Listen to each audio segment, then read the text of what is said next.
Sean ustedes muy bienvenidos, hermanos en Cristo.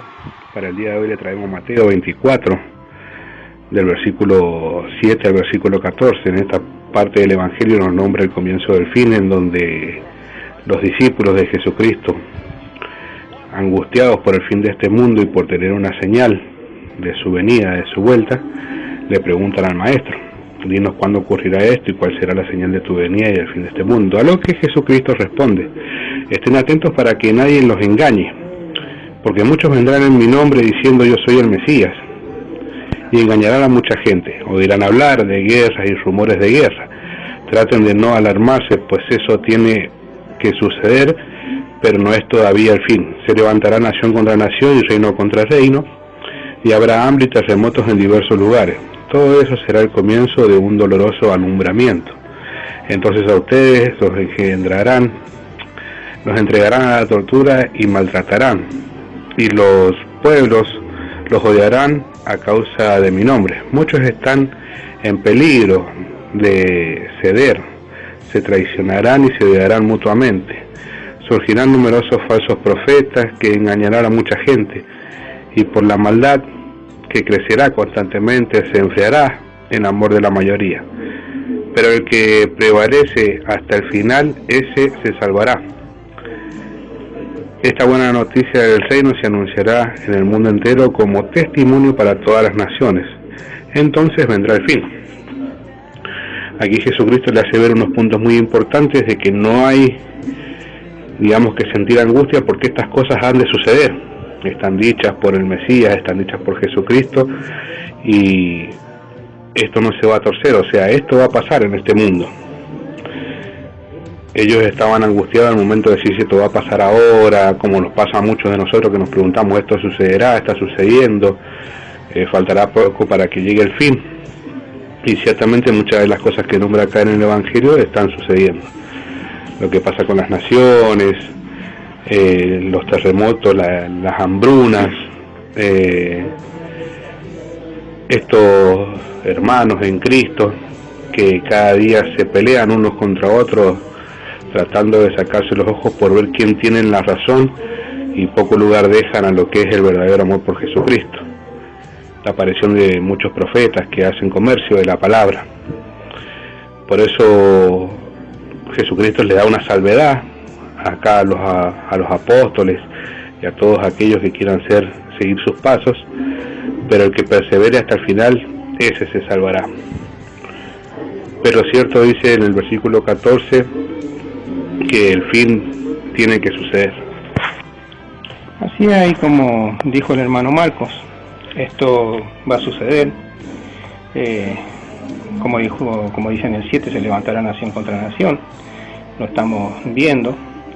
Reino contra reino también lo estamos viendo, y las pestes también la estamos viendo, y hambres, también hay hambre o hambrunas en diferentes partes del mundo. Terremotos también los hemos percibido en diferentes lugares del mundo, ¿sí? Y todo esto será el principio de dolores, dice en el 8. Así que todos estos principios yo creo que ya han pasado, ¿sí? Y bueno, vendrá justamente todo lo que sigue en los otros versículos, como lo explicó el hermano Marcos.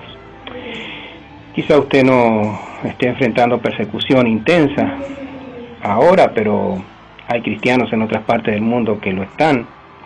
Cuando oiga de cristianos que sufren por su fe, siempre recuerde que son hermanos en Cristo Jesús. Ore por ellos. Pregunte a Dios qué puede hacer para ayudarles en sus tribulaciones. Cuando una parte del cuerpo sufre, recuerde que todo el cuerpo sufre. Cuando todas las partes se unen, el sufrimiento es menor.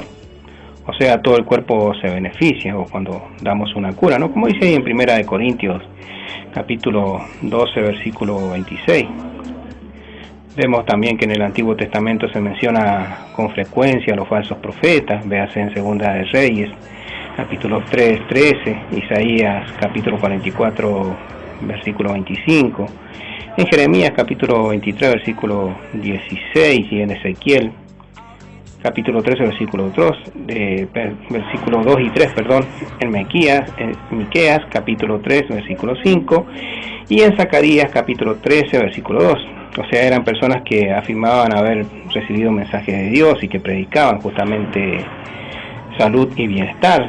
Decían solo lo que la gente quería oír, aun cuando la nación, no seguía a Dios como debería, ¿no?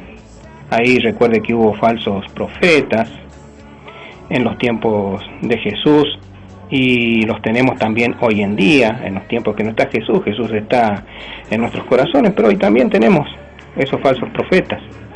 Son líderes populares que aparecen o que esparcen un evangelio totalmente falso, que dicen lo que la gente quiere oír. Usted ha ido a esas iglesias donde dice usted quiere, o Dios quiere que usted sea rico, haga lo que desee.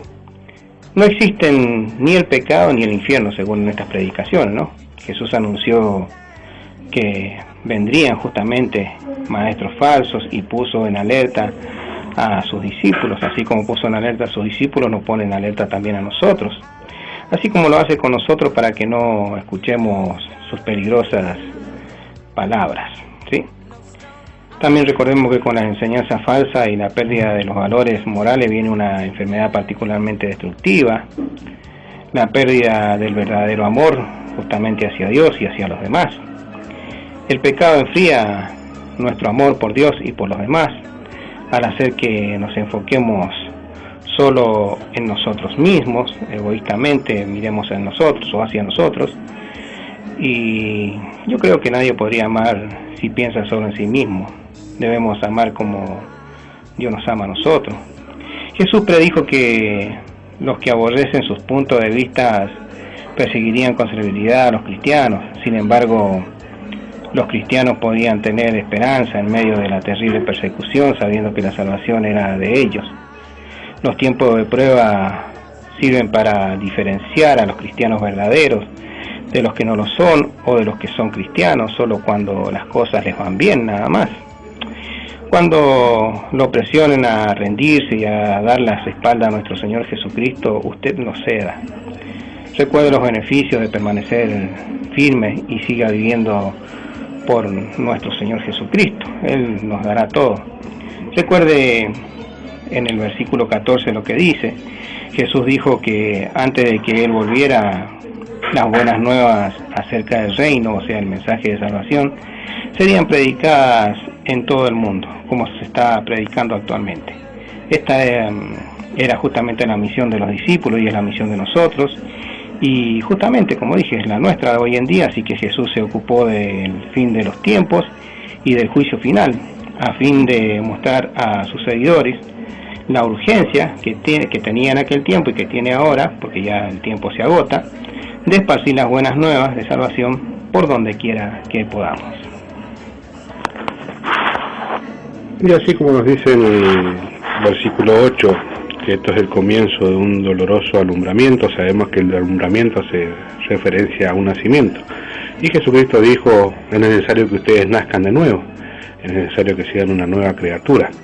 Y en este nacimiento, en este alumbramiento, el que persevere hasta el final es el que encontrará la salvación. Sean ustedes muy bendecidos. Hasta la próxima.